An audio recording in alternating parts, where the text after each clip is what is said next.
ever considered how much energy we spend staying? We stay in relationships, stay grounded, stay positive. Find out how Elizabeth Collins stays in the second of our two-part episode of Food, Flowers, and Fun Visits with Farm Women from Around the World.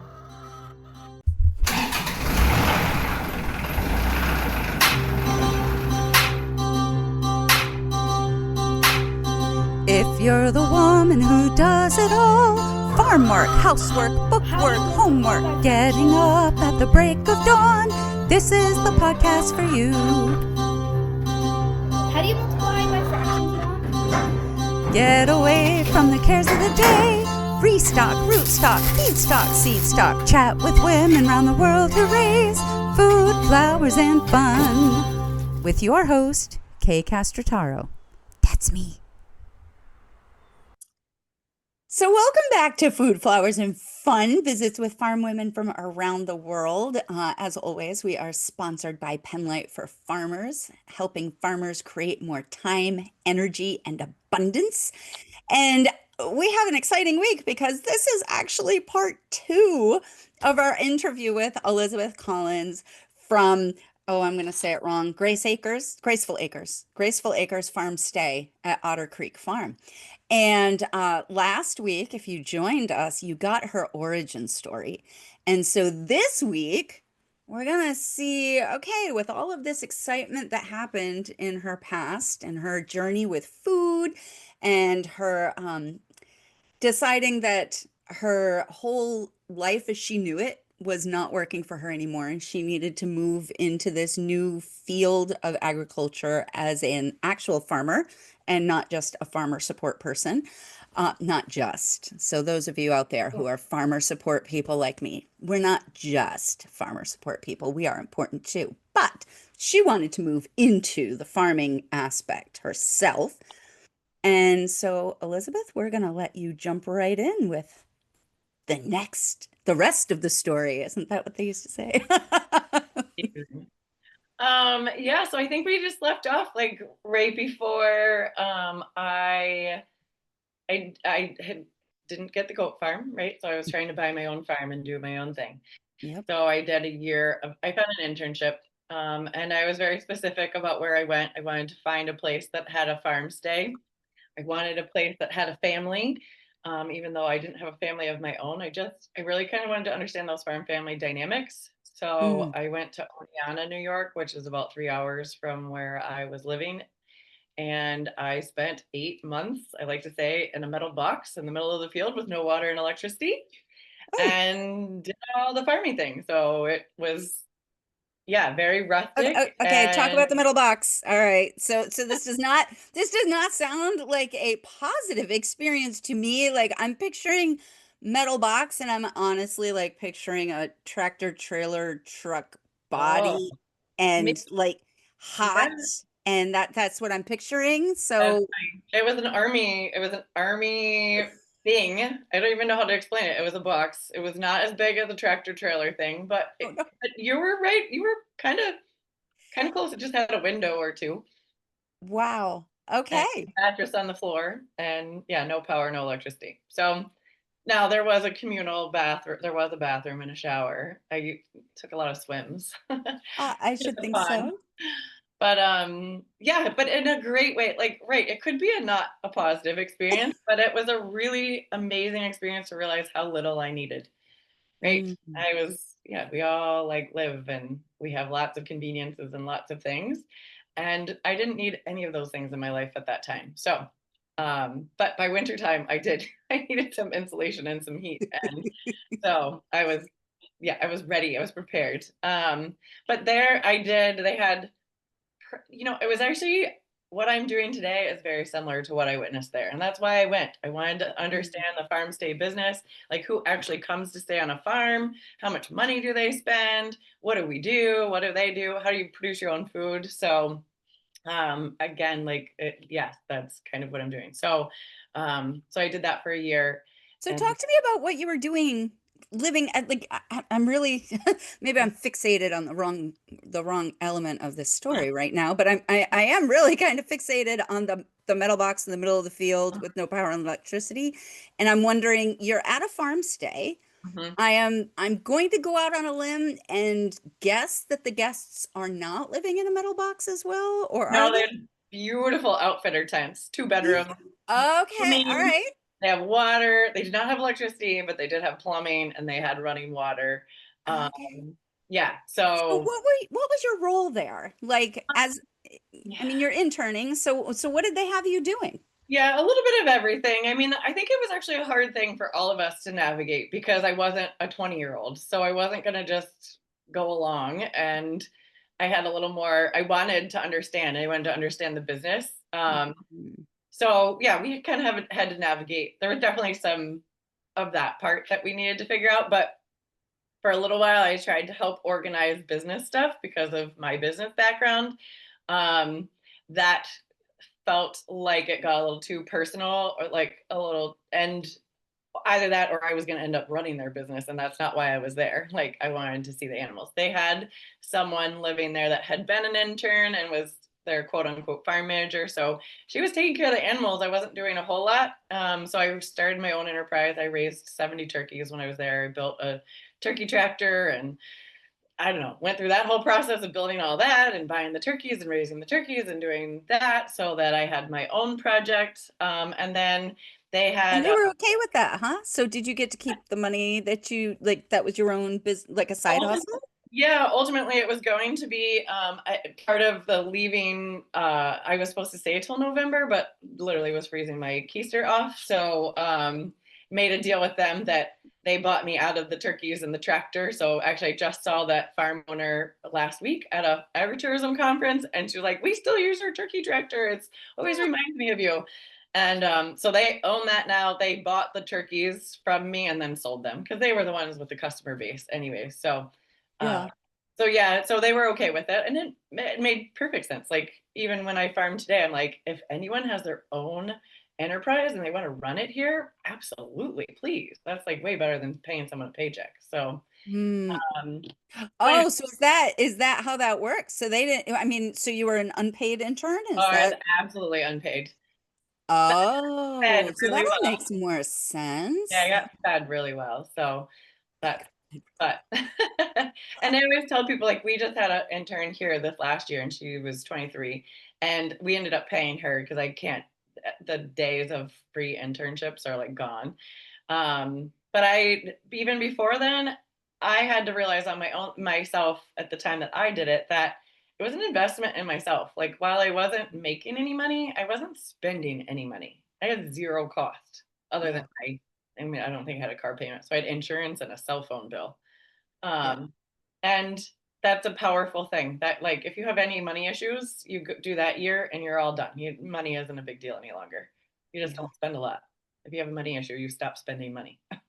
So there was just, and I don't necessarily feel like I had a lot. I just had a lot of fear of not making money. Like, oh my God, I'm 40. Like, how can I go a whole year and not make money? Well, you just don't spend any money. Or if I Mm. decided to go back to school, I was going to spend a fortune. And so again, it was an investment in myself and very justified. Like, I literally, that was like the most valuable year of my life as far as setting me up to run my business and to make that transition. Yeah. So thank So I really want to like highlight what you're talking about, that investment in yourself, you. because we often, especially as farmers, I think, we look at the money and we're like, we don't have enough. Mhm. So because we don't have enough, we can't spend it on frivolous things.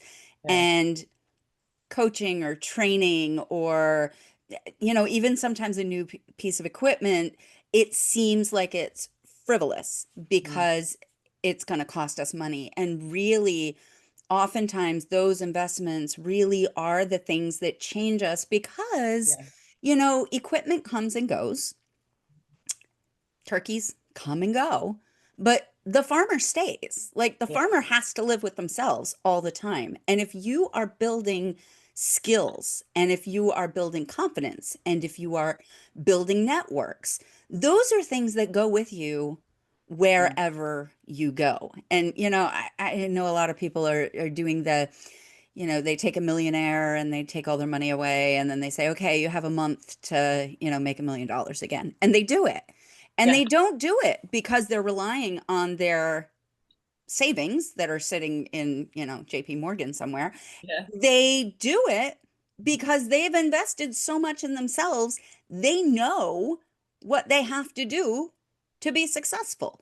Right. And I think that that's really powerful. I think as farmers, if we could shift our mindset on that a little bit, and I think the farmers who have shifted Mhm. are able to take risks that look foolish to the outside world, but Mhm. they're really aligned with their core values.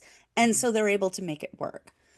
Right. So, yeah, thank you for bringing that out. I think that's super, Yeah. super important. Yeah. Yeah. So when you invested in yourself, you got out of the box, and Yeah. then where did you go?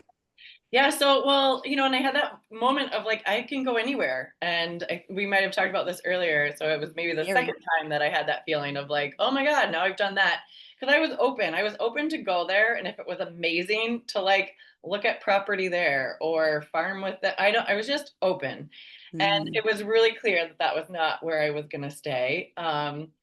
So it kind of left me. I tried not to think about that during the summer I was there and tried to just be very present and deal with that later.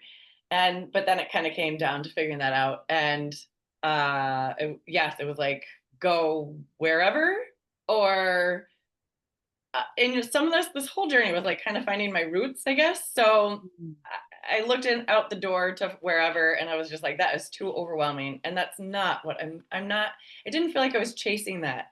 I felt like I was trying to find my roots, but I probably wasn't quite confident in that. So it was like, all right, I moved up to New York in 2014. I was in this area of Saratoga Springs and Cambridge, New York. I have a network of people, of friends, like from all different walks.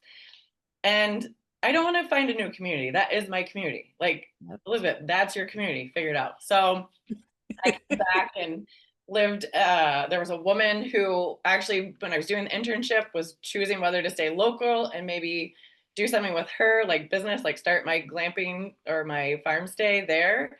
But just, I felt like I needed more, I wanted more experience. I wanted an opportunity to learn and not do. Um, Mm.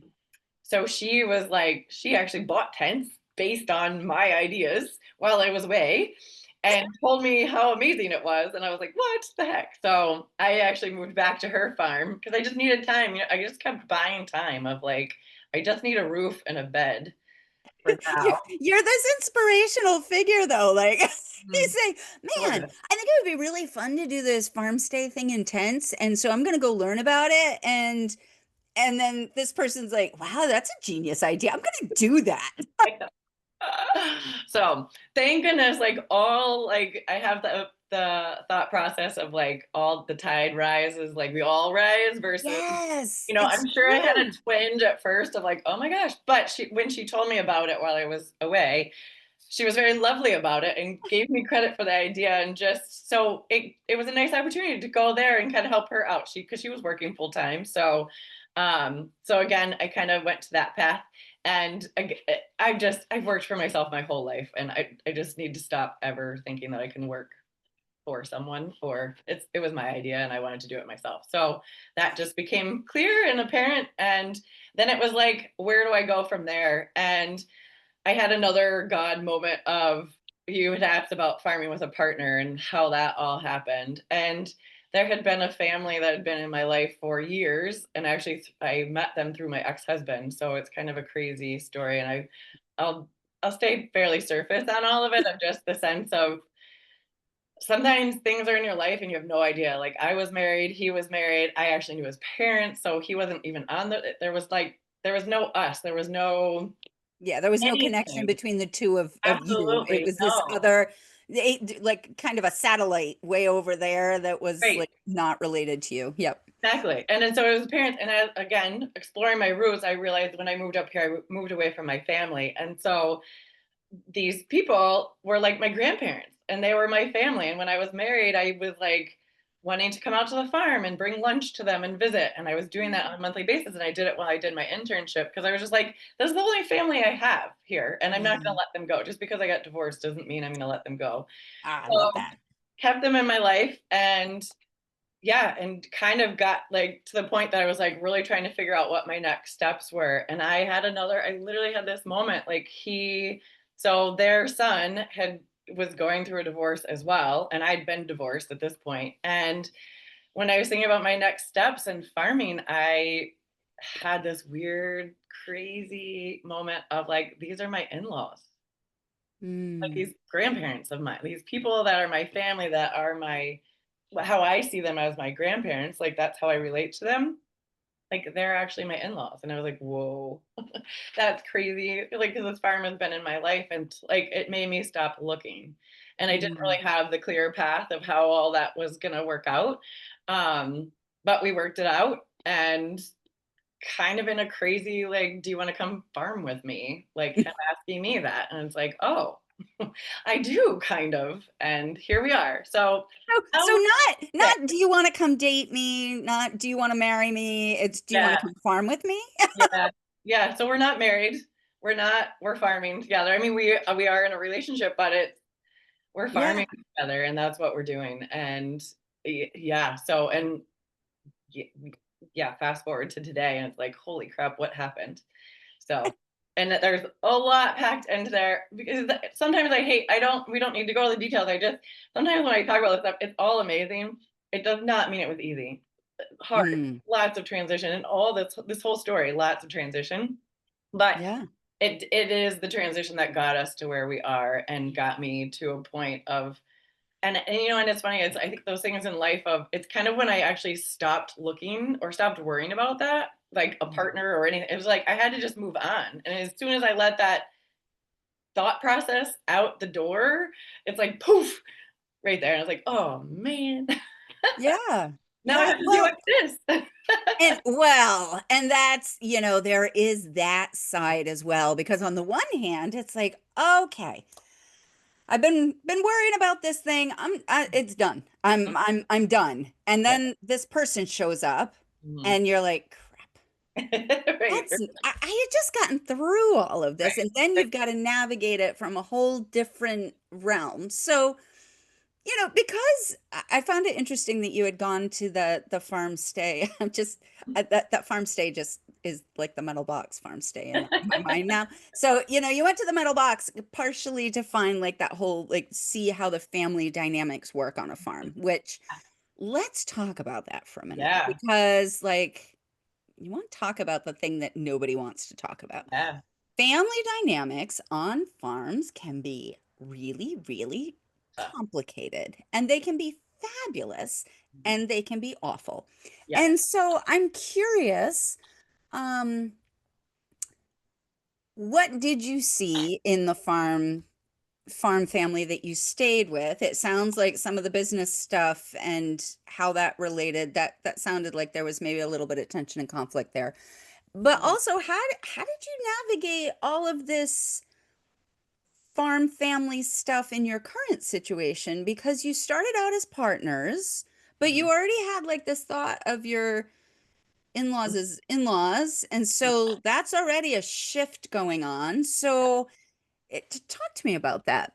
Yeah, so a lot. So I mean, I think the family that I stayed with, I mean, they had kids. So um I always say what I saw was beautiful and ugly all at the same time.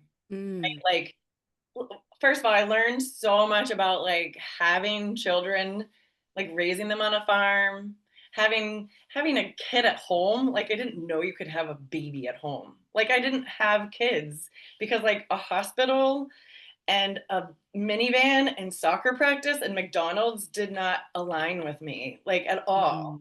yep. Or public school, like none of that did I ever like. I did not like those things in my own Mhm. life. So to like bring a kid in the world and like tote them down the same path just didn't align with me. So it was so beautiful to see this other way. And like so this couple had actually built a house and started this farm on her in-laws farm, so like there was that dynamic, which Yep, that's always interesting. yes was like messy, blurry, helpful and not helpful all at the same time. Like her father-in-law helped me build the turkey tractor, like yeah, just so yeah, but they had their own internal things that they were dealing with. Yeah. Within the family, like actually I would say like the couple that I worked for, they were my age. So, but they had been married for 20 years and they had their own internal conflicts. And I actually see, I was able to share this with the farmer when I saw her last week of I see some of my own relationship issues differently but similar. It's just really hard to work with your partner. It's really, really hard. And it's really, really hard to work with an independent male partner who has only worked for men his whole life and he's a generational Mm. farmer. There's so much packed into there. Let's talk about those gender dynamics. You know, Yeah. I mean, mostly we're women here Yeah. on Food, Flowers, and Fun. The men who come to us are very broad-minded men. Good. Yeah. Yeah. I didn't And know I that love existed. them. I Yeah. love them for their broad-mindedness. Good. Good. But gender stuff Yeah. is real as much as we want to say it isn't. Yeah. And we all have like our own ways of dealing with things. Yeah. So yeah, let's discuss how you keep that relationship going because I think this is not an atypical conversation. And Yeah. so, and communication is one of my key pillars because I feel like the communication skills within a family, within the partners, because Mhm. oftentimes you're partnering with people that you're not family with. Yeah. They are really challenging and they will make or break your business and they will make or break your personal well-being. So yeah, Yeah. what did you see and learn and how are you applying that and what are you doing differently and Yeah, so I had no idea I was learning anything while I was there as far as the relation. I was just like, I don't want that, is what I, and here I am living it. So it's really funny. Um, so what I've learned now, because I'll just keep, so so I'm with a partner, it's his family's farm. He's the fifth with the in-law. generation. He has been married twice before, and he has two sets of kids from two other women. So Oof. let's just like, there's no way that that can be smooth. Um, but but I think we've done okay. Honestly, like considering those are the circumstances, and the kids have been as amazing as they possibly can through the Mm. situation. So, Yeah, because that's um, not easy. That's none of that's easy on the kids. Like no, as a divorcee no, with two kids, like, yeah, and I don't have another partner, but my right, ex does. yeah, So like I totally get that. tough And dynamic, to add two sets, yeah, I know people in that yeah, situation and it really is tricky. yeah. So that is a whole nother topic on its own. But so then between he and I, this year is a very pivotal year for us in that sense of our relationship because you're 100% right. I think it can make or break it. Um, and it like, and he always, when we talk about this stuff, like there's really no way to separate your personal life from your farm life. Mm-mm. It's not like any other business. You don't stop at 5 o'clock. You can't have your office and you shut the door and now you're in your personal mode. Like it is just messy and blurry.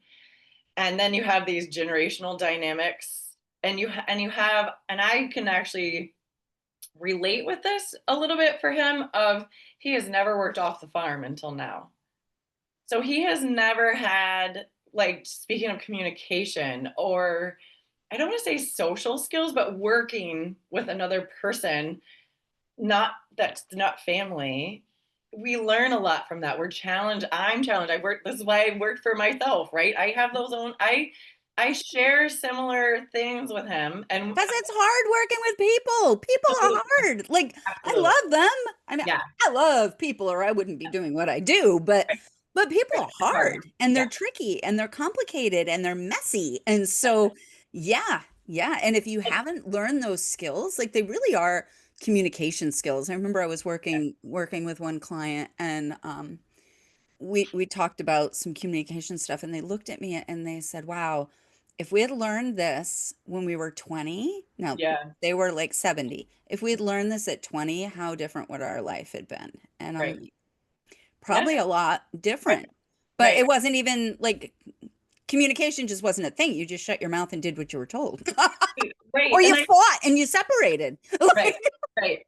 And I try to, this is what I even tell myself, but I would tell anyone in this of like, it wasn't there for us or it wasn't there for them. And like, you've got to let that go. And you just have to be like, it's here for us right now. So that 70-year-old, that is when she is to deal with it. My 48-year-old self, that's now when I deal with it. Like, Yep. I keep reminding myself there's nothing wrong with this. It's a hard Mm, thing to say because I want to pull my hair out sometimes, right? And because I'm trying, and I know how to run a business. I feel like I have good communication skills. I feel like I've done a lot of personal growth. And as you explained about me earlier, that I'm becoming, I will yes. always be on that path. I have a partner Yes. who is very, very, very comfortable being 150 years old. Like we live out of the past. But I love that about him. Like that keeps me planted. I remember him Mm, saying to me early on, like, you just need a pot to be planted in. And I'm mm, like, oh my God. And he gave me the pot. Like, right? Like my life is here. yeah. So uh, that is a really important piece because otherwise I'd be out the door. It's Mm. so hard, so freaking hard. I would be gone, but I don't want to be gone. Not ready to be gone. So I just have to figure it out. And so we actually, so wintertime is when we, come back together, like, okay, how'd the year go? And I'm into this way more than he is, but he does sit down and appease me and we have these conversations. And I actually think for the first time, I hope that he'll be able to sit down this year with a little more of his own presence. Like he's never had Mm. choices in his life. Like this was just given to him. This is what he was expected to do. So when we talk about dreaming or all any of this, like, and I'm going to say girly stuff, because quite frankly, I think we have it in our nature more to dream and to go for it. And we have the possibility to do that more. So We have to be dreamers because we're yeah. as a mom, Hmm. you're nurturing the next generation. Yeah. And as you were saying about not wanting to bring a child into the setting that you're seeing, Hmm. when you grow a child in your body and then you give life to them and you say, okay, what is your life going to be? Yes. If you're not a dreamer, you're not going to want any of you to be alive because you're going to Yeah. be like, wow, this is way too hard. Especially, we've all had hard stuff happen. So you've got to almost have that sense of possibility and hope that Hmm. it's going to be better for them and I Yeah. can help that happen. And so I think I'm Yeah. getting shivers. Like I feel like there is a sense of that. I Hmm. also do think it's a skill that we can learn, which I love teaching people because I see that the sense of possibility gets drowned out by the everyday drudgery and that we can shift that for ourselves and discover something new. But anyway, so it sounds like maybe he's moving into like a little bit of possibility thinking or Like minuscule. But that's better than not. And I only because I want him, and I say that, so like what's happening for me is I think I've wanted more for him than he wants for himself, hmm, right? Or I see his potential more than he sees. That's not good. It seems great. Like it seems like the right thing because you're like, rah, rah, you're like the cheerleader, but not when that makes him feel bad, right? When like he's not enough. So I'm really like this year, I realized all of a sudden I so see so much more potential for this farm that is not mine, right? I don't hmm, own it. It's not my kids it's going to. It's not I don't have anything to do with it except for the present moment. Like I look at how I leave this land is my legacy here. That's it. hmm, And I had this big push because he was like the dairy got sold, his dairy cows. So it was basically his farm went defunct in 2018 when we met. hmm. So Oh, that's a tough I time. like, and he was getting divorced. So he had all this crap on his back. And I just like kind of took the bull by the horns, was like, okay, well, we got to pay the bills. So, like, how are we going to do this? So, for the last 6 years, that's what we've been doing is like kind of turning the ship around. And I don't know, because he was kind of dealing with his stuff. And even though he'd sit down at the table with me every winter and say, this is what sounds like a great plan, this is what we'll do. I'm looking at it like he hasn't told me this, but I know it. Like I was like seeing something bigger than he sees. and I've got to let that go. So like Mm, this year is going to be, because of those communication issues, like he doesn't want to learn the skills, and that has to be okay. Or mm, I leave, right? Like, or I change something else. Like, so I had to like explore like what if I don't want to leave this relationship and I want to keep farming and I love this person, what can shift? Well, the business is going to have to shift. I've got to take that pressure off of us for him to show up as the CEO of his farm. He's not a CEO. mhm. And we can say those words. Sometimes that's a challenge, sometimes that makes him feel bad.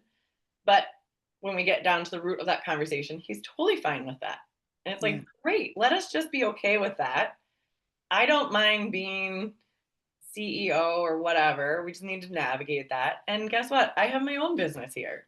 I want to spend more time there, and I don't want to worry about the future of the farm Yeah. beyond my life because that's not mine. So just really having to explore like what's my business and what's not my business, not in technical. Nope, you're like your circle. Yeah.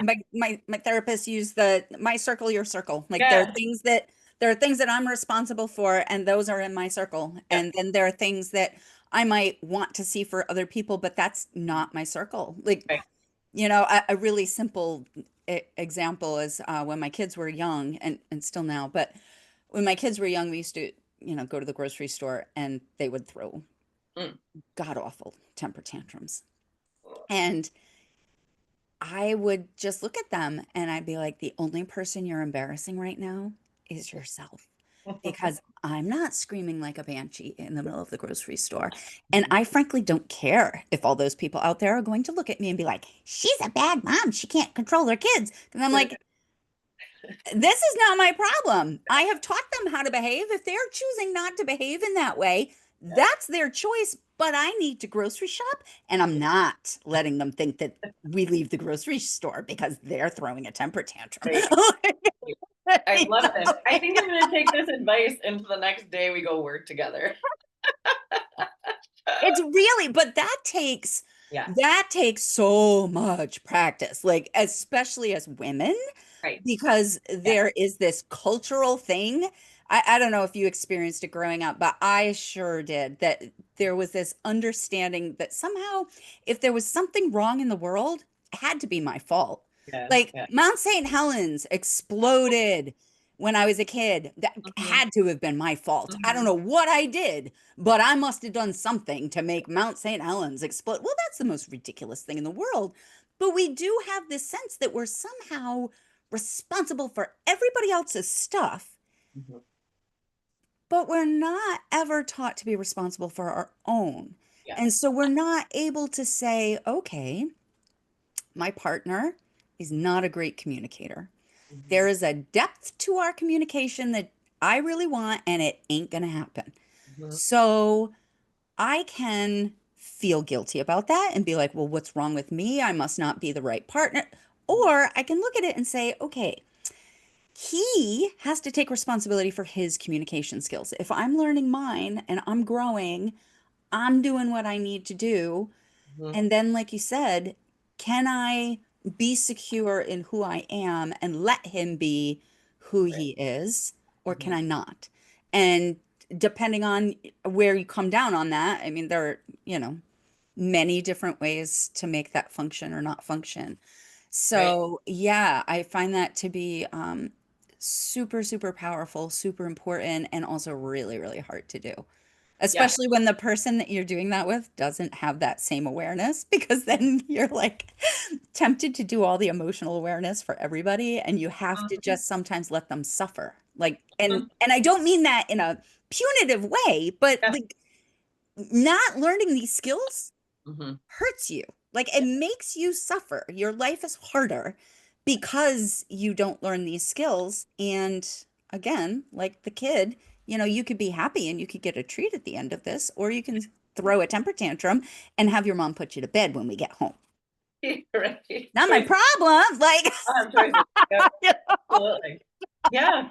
It's a really hard thing. And yeah, I mean, I guess I had a sense of relief this year of like kind of realizing that finally and like letting that go, and it's acceptance, right? And now just when we go back to the drawing board this winter, just navigating the businesses, like now the true businesses, the economics of our life a little bit differently. And Mm, my farm stay is my own personal business that I do here. I mean, he helps mm. me to a certain extent, but it's my LLC and it's my source of income. And it's been the last thing because, like, we had to have a thriving farm. We had to have a farm that could pay its bills in order to have the farm stay. You So can't have a farm stay without a farm. one Little had tough to to do come that. before the Yep. other. And this is like even what I just told you earlier about like the timing, like I, when I acknowledge this, it is like now is the time. It was not meant for us to have this conversation or for me to have this thought process prior to this. So Mm, like these are not regretful thoughts. These are like, oh, I had to get the farm up and running in order to do the farm stay. The farm stay had to be the third priority, number three, throughout all of it. Now I get to transition and make that my first priority because the yeah. bills are paid right now. Like, I don't know what's going to happen when we physically can't do what we're doing or whatever, but we'll have to deal with that. Like, that's not my personality. That's so hard. Yeah. So freaking hard for me. But and honestly, so this whole journey, that you've heard, is like, it's a spiritual journey for me too. So it's a practice in faith right now of Mm, I was definitely led where I am, yeah. and I have to let it go. I have to know that my future is taken care of. And I Yes. don't need to know what it looks like. Nope. Yeah. So, Yeah. So how do you keep that grounding when you're in that? um, Like I what kind of practices do you have yes. that So support that? recently, I've been really looking. It's been hard for me because I'm not a churchgoer, Mm-hmm. and I haven't quite found the right thing. But I've been looking for community recently. Mm-hmm. So I've probably been on like the last year trying to figure out navigate this. I still don't have an answer. I just did a wisdom school. I'm actually in the middle of a wisdom school through Cynthia Bergeau. It's an online thing that she did in person, but she teaches us. Anyways, it's been Sure. amazing. Um, and it's making me realize that the more I practice, like, say I have a tendency to be busy during the summer and not do a lot, and just like, Yes. I mean, I talk to the trees and to the grass and all this stuff. So, like, I'm constantly connected, and I feel like every day I find a way to find gratitude and to find connection to something bigger. But there's something in depth about learning Mm. deeper or practicing in community. And like, so I like this last year I was actually really good. I made sure quarterly I went to Kripalu, which is a yoga Yeah. meditation center. Yeah. Yeah. Even in this dead of summer, I just took a day and just did a day trip and had someone else cook for me and Yeah. had quiet. Like, quiet doesn't happen easily for me in the summer. Mm. So a little bit of that, but it's still a very solo practice. So even if I'm reading something in the mornings, like right now, I'm struggling with this wisdom school has been great and blowing my mind with these lectures, and we're doing some group Zoom calls, but like it's asking for like 30 minutes a day of a practice. I'm struggling. I can't, as much as I know I need it, I know I want it, like, Yeah. does not feel sustainable for me. And so I'm like, that's my mental challenge right now because it's mental. It's like Yeah. I commit to so many other things, and what is my commitment problem? So I'm just going to throw this out there, and this is Please not like I am not I am not a therapist, and I do not play one on TV. But I have done a whole lot of self stuff, do. and Mhm. so for me, I find because I am a very strong Christian, and my faith is like my essence, like that is by far the center. It is not the way it gets played out right now in our community. I will say that. Like, I do feel like I use the word Christian very scarily because I'm like, Yeah. I don't align with a lot of what is being done in Yeah. the name of Jesus. This that I'm doing is Christian mysticism, like the Yes, well, and I'm finding I've found through the years that I have a lot of that mystic Mhm. sensibility, maybe, which I did not think because I was not raised in a mystical Yeah. kind of culture. It's kind of more like the Roman Catholic Mhm. mysticism thing that I'm like, oh, there's something really interesting about that. Again, not a Roman Catholic, but we can learn from each other if we have a little bit of openness. But anyway, all that to say, what I notice is that the times that I start resisting reading my Bible, Mm, resist journaling and praying, it's usually because there's something really big mm, that's bothering me yeah. that I'm afraid to look at. Don't want to see. And Mm, and that for me, like journaling, especially prayer, and scripture is so illuminating. It really is like the light shining in the darkness, and so you cannot hide from stuff when you're in that place. And if you're talking about, wisdom, like, mhm. wisdom is enlightenment, it's truth, it's the light shining. And Yeah. so again, like now my brain is tingling. So there's some kind of connection going on here. Mhm. But so just to throw that out there, Yeah. and I will say that one thing I do when I'm in that situation, because I'm like, I want to be in this practice and this relationship. It's not just practice for me, it's definitely a relationship with God. So Yeah. I want that, and Mhm. I'm afraid of it. So what am I going to do? So I end up using like this arting process Hmm. where I write an intention down, and it can be just like, I want to figure out what's keeping me from spending time doing my practice, Mhm. whatever. Mhm. Put the date on there, and then quiet your mind and just kind of think about that until you see an image, Mm, mhm. and then art it. Like you can draw it, you can paint it, you can. Mhm. I've got a. Oh, sure. I have an arting thing here. This is my arting. This is what was my purpose on earth? Notice it's done on a paper bag, you know, because doesn't everybody art on a paper bag? But anyway, but what I've found about that, and then you can talk to the painting, but what I've found about that is that that process takes the emotion Mm, and it diffuses it so that then I'm able to go and do something. So mhm. I just like totally coached you.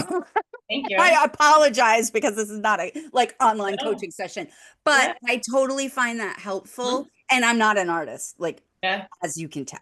Art is not my thing. But arting Right. isn't about art. Right. It's Right. it's a Exactly. journaling process. Right. Exactly. Yep. Yep. So yeah, so it would be interesting to see if that works for you. Every time I talk about journaling or arting with my sister, she's like, "Yeah, I don't do that." And I'm like, "I know Yeah. you do." I'm like, I think you would benefit from it." And she's like, "No, no, I wouldn't." I'm like, "Okay." Right. Right. Right. Again, we're all different. We let each other have their space. Yeah. Oh my gosh, Elizabeth, I have just loved having these two sessions with you.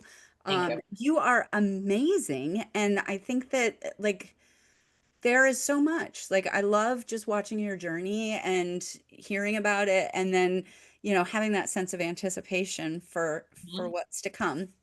So I know I asked you this last time, but I'm going to ask you again because I don't know how to close out my episodes any other way.